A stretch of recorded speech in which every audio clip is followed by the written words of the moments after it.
Hello, welcome to Krachtwerke. So I'm going to start a series. I don't know what order I'm gonna put them in. This is the first one I'm doing, but I don't know if this is gonna be the first one in this series.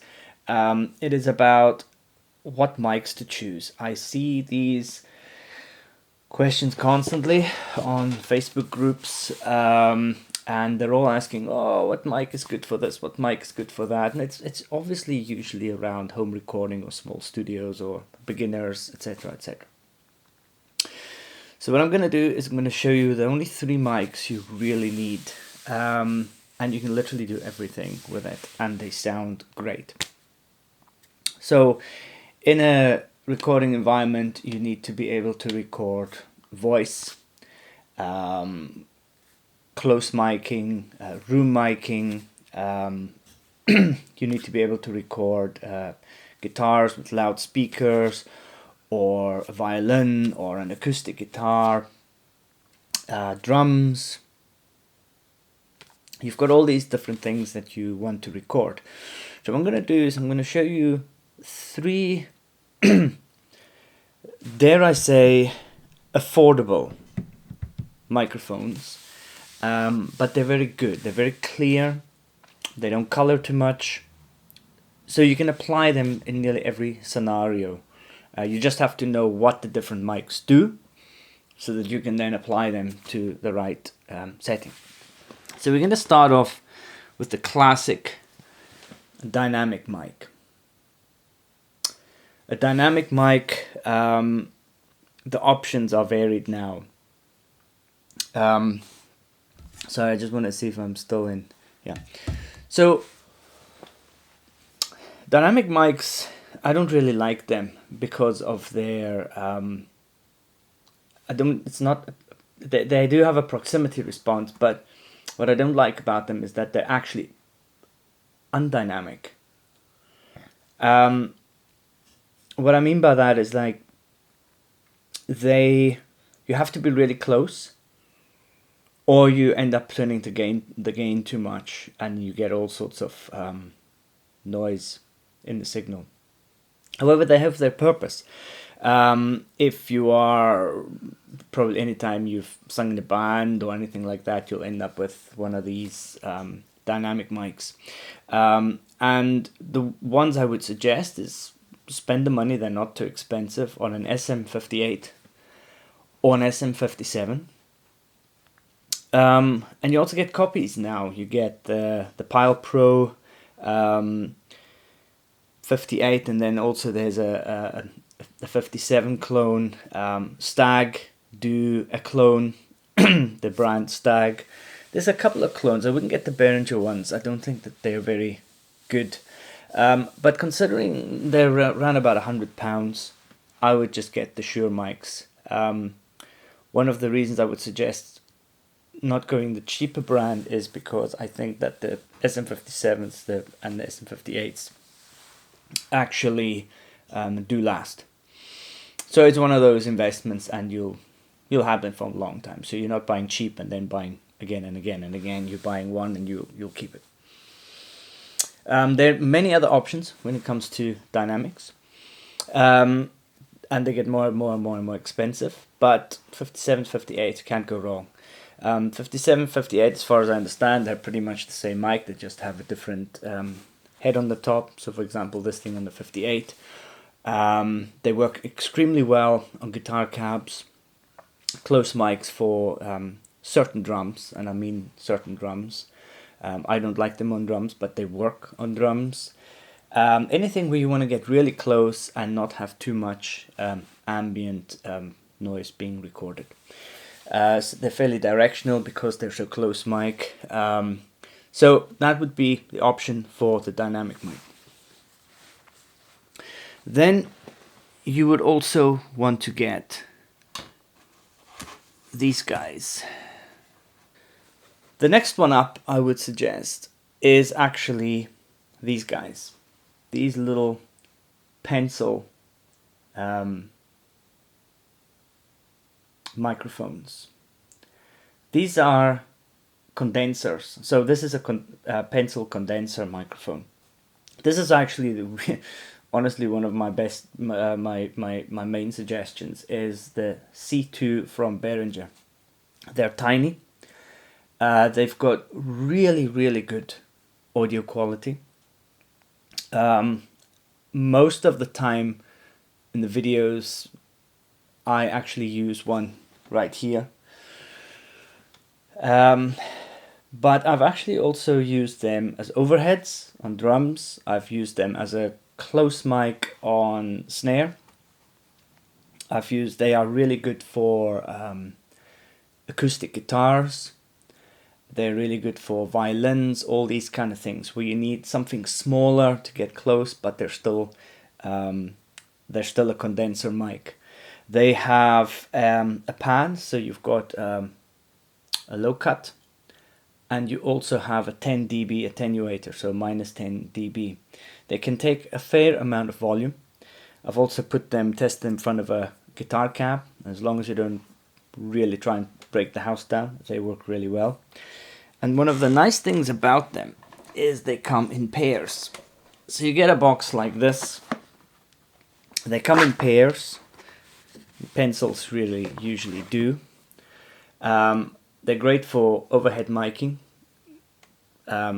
X-axis, all these different things. And one of the coolest things is they come with one of these. So they come with all the mounts that you need. So you can put two of them together on this. And as you can see, where we're going with this is you can now, for let's say acoustic guitar, point one at the 12th fret, one at the sound hole, and blend them. You can put them in front of a guitar cap, one on the cone, one on the side. You can do the whole, what's that, Friedman technique or something like that. You can do a lot with these. And they sound really good, and they're cheap. I think that you get a pair now, one of these boxes, for 40 or 50 pounds. And I've got two of these boxes, so four altogether. So it creates a really kind of workable scenario with two of these. And considering how clear and flat they sound, it means that you can kind of implement them into anything as long as you have some sort of idea of what you're going to be EQing. So in my opinion, I think these should be your next purchase, so to speak. Now, although they are pencil microphones, they actually do have a nice low-end response. And remember, a lot of the low-end response stuff actually comes from how close and how far you put stuff. Now, obviously, because they're condensers, they need phantom power.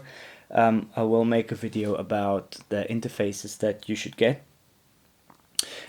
So that would be my suggestion for your second buy.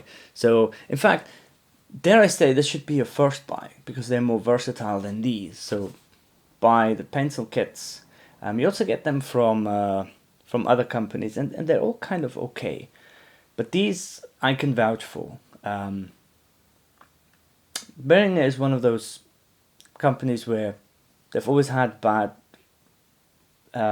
reputation for their quality. And in my experience is that that's not entirely accurate. What's more accurate is that their stuff is really good if it works, but you might have problems with it, i.e. it might be a dud. But then you just send it back, you know what I mean? Don't just buy a new one, send it back, get another one. And I can vouch for these, and the C1s, they work, but I don't like the C1s, which is we'll get to the next one, the next condenser, the kind of, the big, what do you call it, the large diaphragm. So these are small diaphragm, and then you want a large diaphragm condenser as well. The C1s is a large diaphragm condenser. The reason I don't recommend them is because they have like a mid bump, which I don't like. I prefer things for when you buy cheap, not cheap, but when you buy something that is a utility that you can kind of apply to most applications fairly well. I'd rather have as flat response as possible. So that's why I don't like the C1s. The C1s also can take a huge amount of volume. So as large diaphragm condensers go, I think they're better options, and I'll show you one in a minute. So anyway, so I would buy one of these kits first, because you can literally use them on vocals, and you can use them well. You will need, for vocals, you always do need one of these. They work really well, but I'll get to these in a minute. So, second purchase, and then we'll get to the large diaphragm.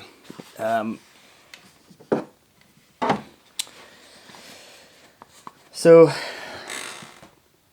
I picked this one up. This is an Electronix SE2000. I think they are now discontinued. I think they have models that replace them.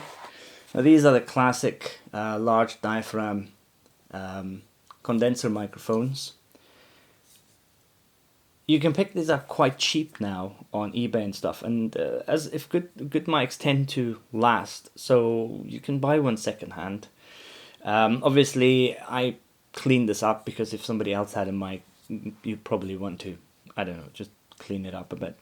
It's also got a low pass, and it also has a -10 dB. Now this is just a straight pattern. It's not a figure 8 or anything, so it's only got one side, and I think that's fine for the beginning. I don't think you should buy, you know, the whole polar pattern stuff, because they start becoming a problem to deal with unless you know what you're doing. So the SE stuff, I think, the MXL, any good condenser has good reviews on Amazon, large diaphragm condenser, from about, I would say, £100 to £200, you will get something that is absolutely usable and workable. And if you maybe look at some reviews, you'll figure out if they have any sort of coloration or extra low-end response or whatever, and you can make your decisions that way. But I think that the SE range are probably one of the best value for money and quality ratios that you can get.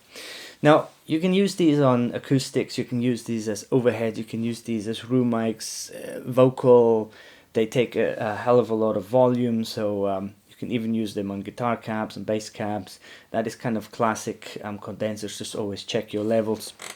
But what you can't do without, especially if you're doing vocals, in fact I use this all the time, no matter what I use this for, is I add one of these little baskets, and probably know them, but remember, I'm trying to make these videos for everyone, mainly aimed at the beginners. So this has one of these little cages that are disconnected from any vibration.